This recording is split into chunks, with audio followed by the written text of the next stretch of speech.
사무엘상 4장 말씀이 되겠습니다.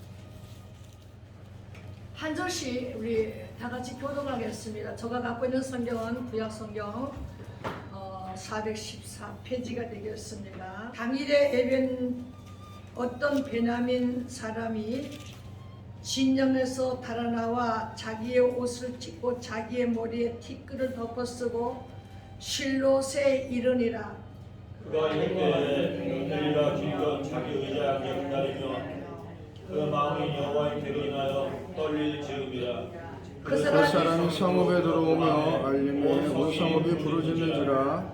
엘리가 그 부르짖는 소리를 듣고 이르되 이 떠드는 소리는 어찌 됨이냐. 그 사람이 빨리 가서 엘리에게 말하니 그때에 엘리의 나이가 98세라. 그의 눈이 어두워서 보지 못하더라. 그 사람이 엘리에게 말하되 나는 진중에서 나온 자라. 내가 오늘 진중에서 도망하여 왔나이다.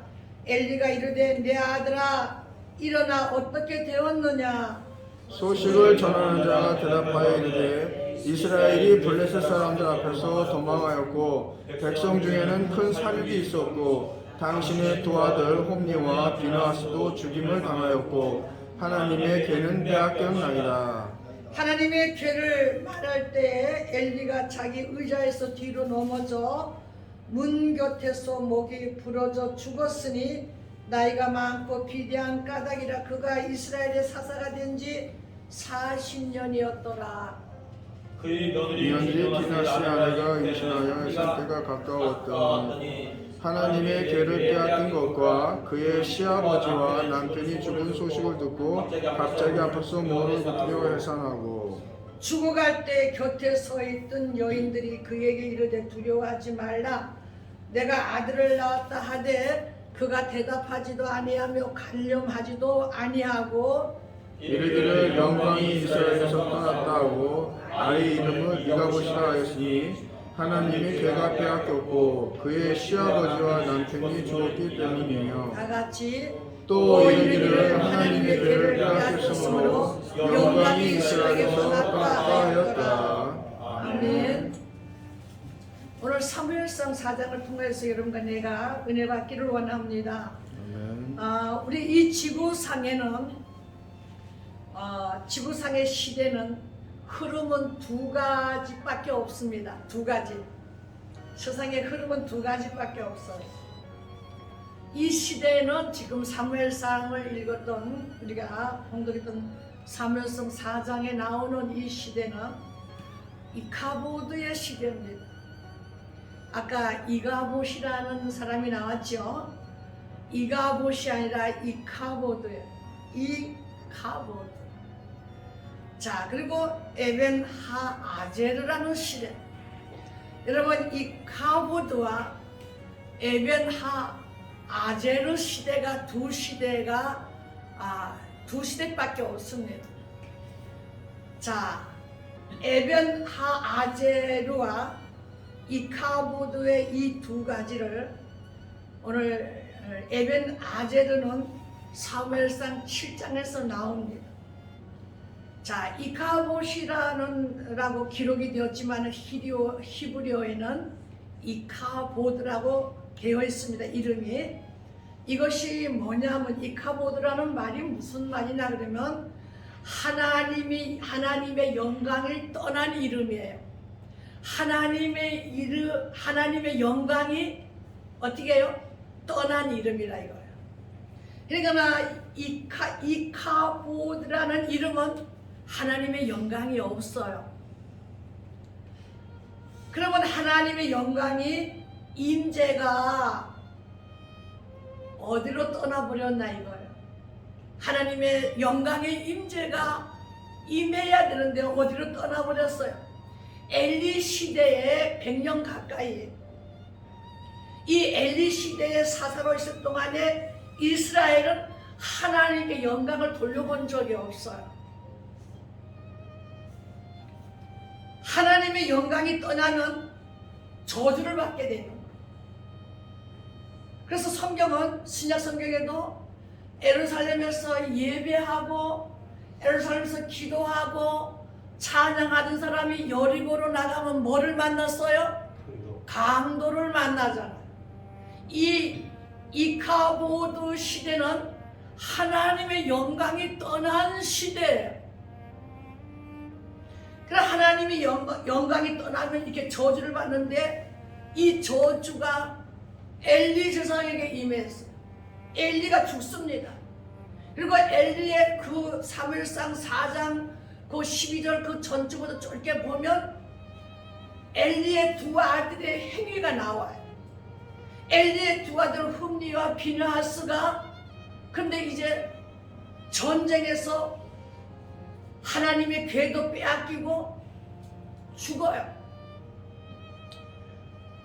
그리고 이 소식을 듣고 엘리 그 시아버지가 죽고 남편도 죽고 그 비느하스의 아내가 또 남편이 죽었다는 소식을 듣고 난 뒤에 아들을 낳아요. 엘리 시아버지도 죽고 소식을 듣고 죽잖아요.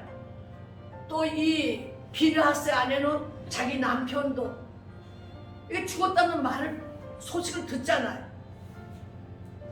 근데 이제 아들을 낳는데 그 곁에 있던 여인들이 아들을 낳았다고 막 그렇게 얘기를 해줘도 대답도 아니하고 가려마지도 아무 상관하지 않는 거야. 아들 낳은 일에 상관하지 않고 그가 말하기를 하나님의 영광이 이스라엘을 떠났다, 이런 얘기를 하는 거야. 하나님의 영광이 이스라엘을 떠났다. 그리고 아이 이름을 이가봇이라고, 이카보드라고 이름을 짓는 것. 하나님의 영광이 떠난 이스라엘은 저주가 임하게 되는 것. 온 세상이 하나님의 영광이 떠났을 때, 하나님의 영광이 온 세상에 떠나니까 교회가 비대면, 오늘 목사님 설교 말씀대로 어떻게 비대면, 우리가 생전 들어보지도 못한 그런 비대면 예배를 드려요. 교회가 예배를 못 드려요. 코로나로 인해서 벌벌 떨고 예배를 잊어버리니까 찬양을 잊어버리고 기도를 잊어버리는 시대가 우리가 완 겁니다. 예배를 드리지 않고 찬양을 드리지 않고 기도하지 아니하면 내 삶 속에 하나님의 영광이 떠나버리는 겁니다. 그래서 우리는 하나님과 가까이 늘 예배하고 찬양하고 기도하는 생활, 하나님의 영광이 내게 머무는 생활을 우리가 기뻐해야 하는 겁니다. 그러니까 봉사와 헌신이 하나님을 향한 마음이 떠나고 나니까 내 삶 속에 어둠이 오게 되는 거예요. 하나님의 영광이 떠난 내 삶 속에는 어둠이 찾아오고 그때부터는 저주가 임하게 되는 거예요. 여러분, 저주받는 시대에 하나님의 영광이 떠나게 되는 거예요. 그래서 지금 이 시대가 이카보드 시대라는 거예요. 이카보드 시대. 하나님의 영광의 찬송을 막 부르고 교회마다 부르고 기뻐하고 온 누리에 하나님의 영광이 있어야 되는데 이 영광이 떠나. 우리가 어렸을 때는 운동화가 그 얇은, 지금처럼 두꺼운 운동화도 안 신었어요. 얇은 운동화, 학교 다닐 때 그 얇은 운동화 신고 집집마다 그 눈, 강원도에 저런 그 눈속을 헤치면서 거룩한 밤,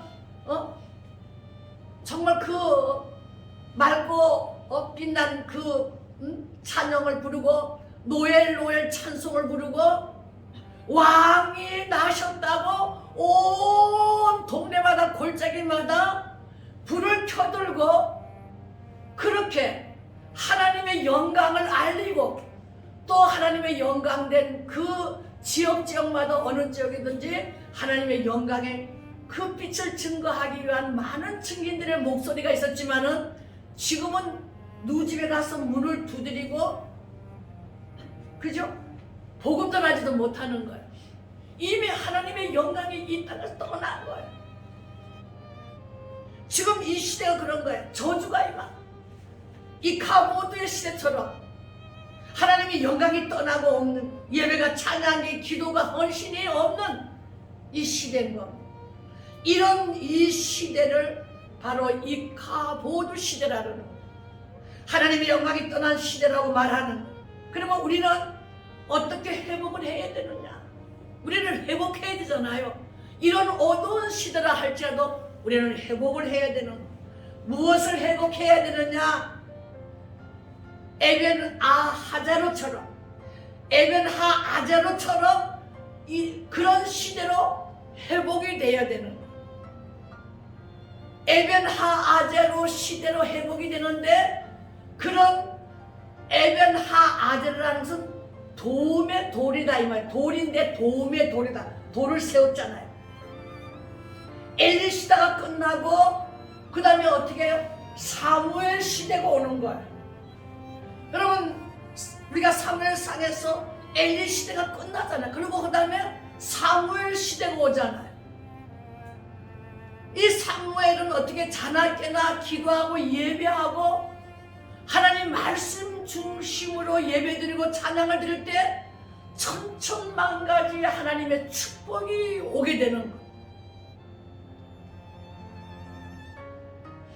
에벤카제루는 사무엘은 온 이스라엘을 미스바로 모이라 그러는 거예요. 블레셋을 이기고 승리하는 그 축복은 뭐였습니까? 이스라엘 민족들이 금식하고 기도하고 하나님께 예배하고 미스바 기도원에서 온 이스라엘이 모여서 예배하고 찬양하고 기도하는 것, 금식하면서.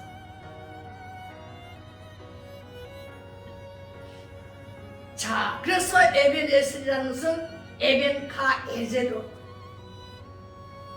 이 에벤카에제로에서 하나님이 우리를 여기까지 도우셨다고, 저들이 기도하고 찬양하고 예배하는 자가 바로 하나님의 도움을 받을 수 있는 겁니다. 엘리의 시대가 끝나고 우리는 사무엘의 시대로 나가야 되는 거예요. 그래서 저 사람이 에벤카보드인가 하나님의 영광을 돌리는 바로 에벤카에제르인가, 그 사람은 또 어떤 사람인가? 나의 신앙은 이카보드의 신앙인가? 그러면 에벤카아제르의 신앙인가? 여러분의 신앙이 하나님께 영광을 돌리는 에벤카아제르의 신앙이 되시길 예수 이름으로 축복합니다. 아멘. 우리가 어디를 가든지 이 평안의 복음을 선포하고 평안을 만들어내는 십자가의 사람, 기도의 사람, 예배의 애가 끊이지 않고 에벤카에제르가 되는 그런 축복의 사람이 되어야 되는 거예요. 이런 사람은 예수님 입에서 하나님의 자녀라고 불러질 것이라는 겁니다. 이런 사람이 누가? 에벤카에제르 같은 사람이 하나님의 입에서 그래 내 자녀야, 하나님의 자녀라고 이렇게 불러진다는 겁니다. 할렐루야. 여러분 또 이 시대를, 우리가 지금 이 시대를 이렇게 바라보면서 저는 이 시대가 그전에는 별로 그런 거를 너무나도 못 느꼈는데 지금은 너무나 뚜렷하게 나타나는 게 있어요. 이 뭐나 그러면 자유주의 신앙과 공산주의의 신앙이 공존하고 있는 거, 우리 사회에 이게 공존하고 있는 거. 존 스토튼 밀이라는 사람 있잖아요. 이 사람은 자유주의의 사람이에요. 그리고 이 사람은 영국 사람이에요. 영국 사람이고 또 여러분 칼막스 잘 알잖아요. 공산주의 신봉인 칼막스를 잘 알잖아요. 이 시대가 지금 이 두 시대로 공존해 나가고 있는 거예요. 그런데 존 스토튼 밀은 천재라 그래요. 천재. 근데 이 사람이 철학자고 경제학자고 사상가예요. 근데 저는 이 사람을 얘기하려고 오늘 그러는 것이 아니라 이 사람, 이 천재가 얼마나 천재인가. 아버지도 경제학자인데 도저히 학교를 넣으면 학교 내 종속해 돼가지고 이 천재를 학교에서 가르칠 수가 없을 것 같아서 아버지가 가르치기로 학교를 안 넣고 자기 아버지가 가르치기로 그렇게 생각을 하고 했다는 거예요. 그런데 아버지도 얘가 너무 천재가 되다 보니까 아버지도 얘를 감당할 수가 없다라는 거예요. 그러니까 자기 친구를 불러다가 이 존 스튜어트 밀을 같이 이제 가르쳤다는 거예요. 두 사람이 너무 천재다 보니까 이 사람이 그 보수주의 자유신앙 자유주의를 부르짖던 사람인데, 그래서 이 사람의 나가 지금 이 사람보다 존 스튜어트 빌보다 오늘 그의 아버지와 그의 친구, 아버지의 친구는 뭐냐면 어떤 사람은 공의주의의 장시자예요. 공의주의. 지금 우리 공정과 상식의 시대를 막 부르짖잖아요. 이 공의주의를 내가 왜 지금 이야기를 하려고 그러냐면 크리스마스철이니까 연말이니까 이 얘기를 하는 거예요. 여러분 공의주의가 우리 크리스찬들이 정말 이 공의주의를 해야 되지 않는가, 그런 생각을 해석을 이야기를 하는 겁니다. 그래서 이 공의주의라는 것은 뭐냐면 10개의 밥그릇을 배가 고픈 사람에게 이제 10개의 밥을 떠났으면, 예를 들어서 이제 비슷하게 얘기하는 거예요. 지금 제가 그 사람의 사상을 내가 다 담을 수가 없잖아요. 정말 그런 철학자들의 그런 사람들의 다 담을 수 없고 10개의 그릇에 밥을 놨다면 10사람이 와서 그 밥을 먹는 거예요. 근데 만족수가 그 10사람들마다 10사람, 한 사람이 한 그릇씩 먹는 그 밥상에 한 밥상씩 이렇게 먹는데 배가 불러서 10이라고 칩시다. 그 사람들의 그 치수가 내가 열이면 이제 만족한 거, 10의 만족을 내가 다 누리는 거예요. 10의 그러니까 10사람이니까 보태면 얼마 100이잖아요. 그죠? 10사람 다 10의 만족을 다 누리는 거야.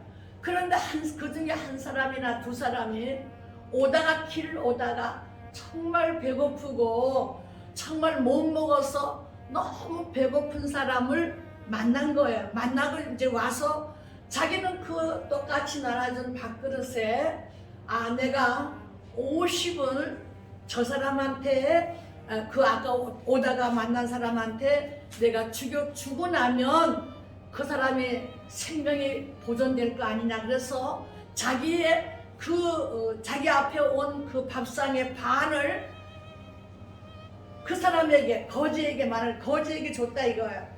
그러면 지금 이 사람은 다른 사람은 10을 채웠는데 만족을 10을 채웠는데 이 사람은 얼마를 채웠을까요? 반을 줬으니까 50밖에 못 채웠어요. 근데 저 상대방도 같이 나눠 먹은 사람도 50이에요. 그럼 똑같이 100이잖아요. 그죠? 똑같이 100이죠. 100은 똑같죠. 11사람이 먹어서 지금 100을 똑같아요.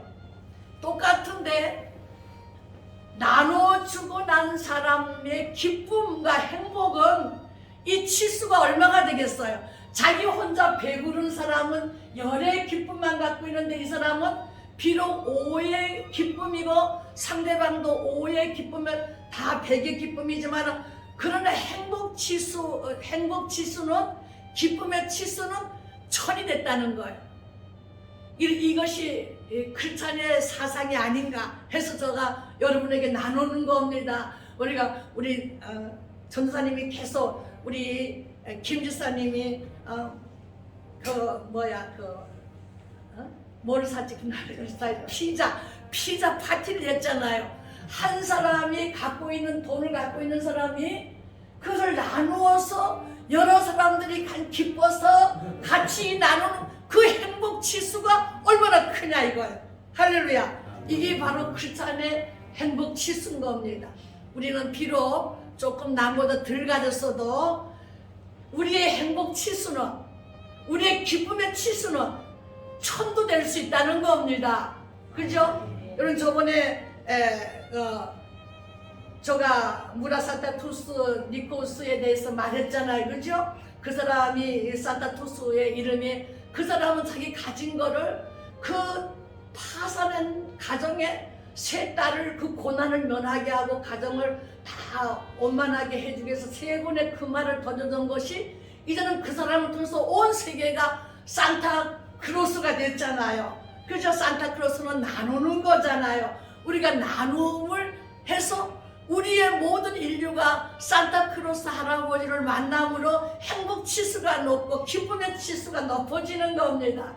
이것이 바로 그리스도의 정신이 아닌가, 그렇게 하는 겁니다. 여러분, 우리가 남을 허용해줬다는 건 내 자신을 조금 나누어서 남에게 허용해줬다는 이 허용의 가치를 생각할 때 우리가 이 사회가, 교회가 이런 허용의 가치를 만들어내는 사회가 되고 사람이 될 때 우리 영성적인 인간은, 바로 이런 영성적인 인간은 우리 크리스찬들이 가져야 할 바로 그런 허용 가치가 아닌가, 그렇게 생각을 합니다. 여러분 그렇죠? 그럼 내가 조금 더 배부르지 않아도, 같이 함께 누리면서 함께 기뻐할 때 행복의 치수가, 엔돌핀이 돌고 그저 기쁨의 치수가 높아져서 함께 가는 겁니다. 이런 사회가 좋겠죠. 우리가 코로나로 인해서 무척 힘들고 어렵고 또 그렇다 할지라도 내 가진 것으로 나눌 때 여러분 행복의 치수가, 기쁨의 치수가 높아지는 겁니다. 이번에도 우리가 필리핀에 이 크리스마스로서 우리가 아무것도 할 수 없는 것이 너무 안타까워서 그냥 우리 용호 지사님이 또 마스크 값을 내고 또 이렇게 저렇게 또 만들어서 우리 권옥희 지사님이 또 헌금한 거 가지고 그거 배싹을 해서 멀리까지 가서 그 한 7,000간 되는 거고 그렇게 많이 보냈으니까 또 필리핀에서 받을 때 그들의 행복의 수치가 또 얼마나 높겠습니까? 그렇죠? 이렇게 함께 나누는 겁니다. 이것이 멋진 크리스마스가 될 줄 믿습니다. 기도하시겠습니다.